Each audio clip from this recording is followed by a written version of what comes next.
కేంద్ర మంత్రి బండి సంజయ్ అంజన్న ఆశీర్వాద యాత్ర పాదయాత్ర ప్రారంభమైంది. ముందుగా కరీంనగర్లోని మహాశక్తి ఆలయంలో అమ్మవారికి ప్రత్యేక పూజలు చేశారు. అనంతరం అక్కడి నుంచి కొండగట్టు వరకు పాదయాత్ర చేస్తున్నారు.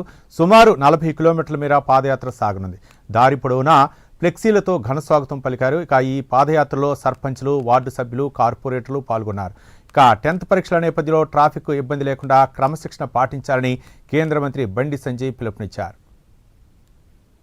స్థానిక సంస్థల ఎన్నికలు, గ్రామ పంచాయతీ ఎన్నికలు గాని, మున్సిపల్ ఎన్నికలు గాని, కార్పొరేషన్ ఎన్నికల్లో భారతీయ జనతా పార్టీ అభ్యర్థులుగా గెలిచినటువంటి ఆ అమ్మవారి, ఆ స్వామివారి ఆశీర్వాదంతో గెలిచినటువంటి, ప్రజల ఆశీర్వాదంతో గెలిచినటువంటి మా గౌరవ ప్రజాప్రతినిధులందరూ కూడా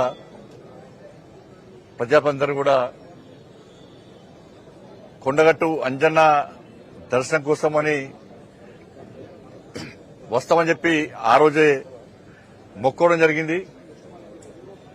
ఆ తల్లి దయతోని, ఆ స్వామివారి ఆశీర్వాదంతోని, ప్రజల ఆశీర్వాదంతోని, కార్యకర్తల కృషితోని అనేక మంది గతంలో ఎన్నడూ లేని విధంగా అనేక మంది ప్రజాప్రతినిధులు వాళ్ళ విజయం సాధించడం జరిగింది.